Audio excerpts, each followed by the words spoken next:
That's Intimate I'm in a kid. This is your boy JJ RIP and I'm back here with another video.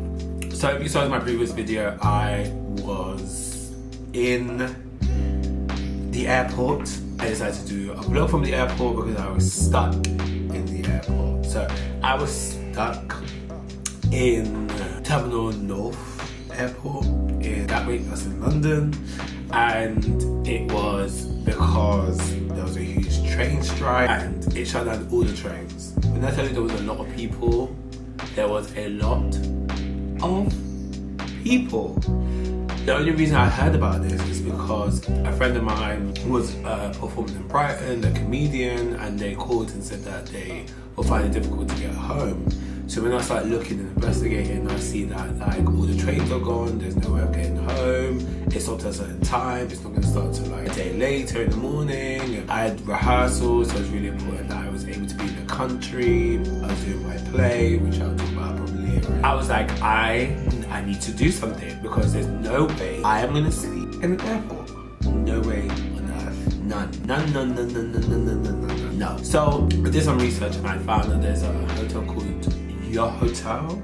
So Your Hotel is like an hour-based hotel where you can pick the times you want to sleep and when you're going to check in and check out. It kind of gives very much like anything within 24 hours kind of thing. And you can like get there whenever you want and obviously leave whenever you want to. It's up like an hour, you know, or a couple of hours, but it was very easy to book. And this is in the North Terminal of Gatwick because there's two terminals south and north. So this is in the north. So I decided that I was gonna book this place. I didn't give a crap what it cost. I was gonna do it. I needed to be there. My rehearsals are super important to me. I must. I ended up doing it, and then I wanted to see what we could do in the airport for 24 hours. Firstly, I got there, I had to obviously locate the hotel, Your Hotel. It's super easy to locate. So you come out of arrivals, it's right next to Costa. When I go down, it's this kind of mystic spaceship kind of vibe. Like everything's like purples and blue. There's like big windows where you can pull shutters down and small windows. But it looked like a spaceship kind of vibe. I think that was the theme of the place. The room itself was pretty tight. It was something that was, how can I put this? Like a box. So there was a bed that reclined, and then there was also the bed that reclined, and there was also the shower which was right there. And then where I did the video about Porto is like a little desk, and there's a little flip out desk, there's a little TV. It was super cute, super quiet. I really liked it because I don't really like to share bathrooms and stuff like this, so it was really nice to know that there was a private bathroom there in my room, so I didn't have to be in the tower running through the halls of this small spaceship kind of place. What's crazy about all of this is that I've always wanted to stay in a hotel in an airport. I always found it really interesting when I walk through arrivals or departures, and there's always this block hotel and all these other hotels exist in the surrounding area. I've stayed next to an airport, that was for a different reason. I've never stayed inside an airport. What can you do in an airport? This is probably going to be a short video because there's not a lot you can do in Gatwick North Airport. Obviously when you leave, you have Costa, you have Marks and Spencer, you have Boots, you have W. Smith, you have all these things. After 11, you also don't have a lot of other things. So you have to understand that there's not a lot that you can do. Firstly, where did I go? Giraffe, that was my first stop. Giraffe is a restaurant, group of restaurants that exist within like certain airports, Stansted, Gatwick North. It's just a basic place, basically.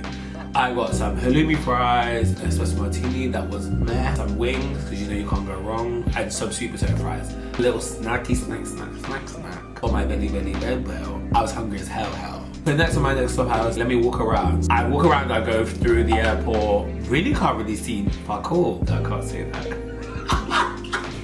I just see people, block, that's all I see.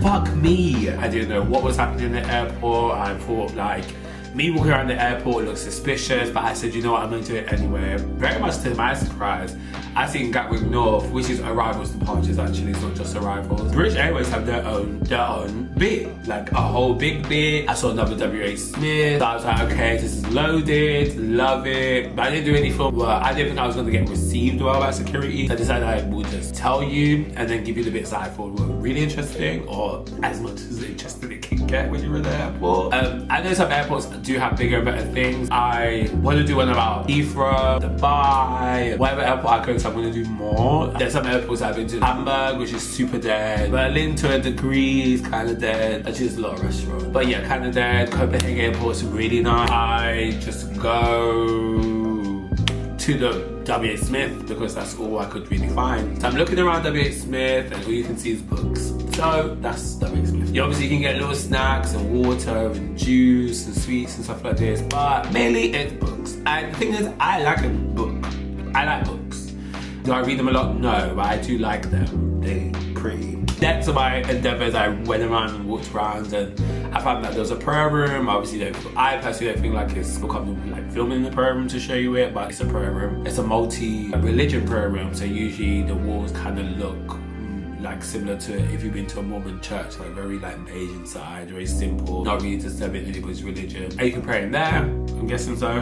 Prayer room says it for itself. I just had to walk around everywhere else. What I noticed that there was a lot of plugs, a lot of people attached to a lot of plugs. A lot of people were attached to a lot of plugs. There's a lot of plugs. Lastly, I went to this place called Beehive. Beehive is Wetherspoons. There's different Wetherspoons within the airport. Beehive is the one I went to. I got a little drink. It was really pretty in there. People were obviously there to waste time. I mean, they had a really early flight out, or they're waiting for the trains to start at, I want to say 7 a.m. or 6 a.m. 7 a.m. I don't know, child. I kind of went to the train that cut me close to go to rehearsals because I don't want to be stuck on a really packed train, and I just don't want to be delayed coming into London by the pure amount of people that was going to be coming through through to the city. So yeah, staying in Gatwick Airport was hilarious for me. I filmed a lot of content. I actually filmed the original this video there. It was a good experience. I liked it. I definitely want to do different airports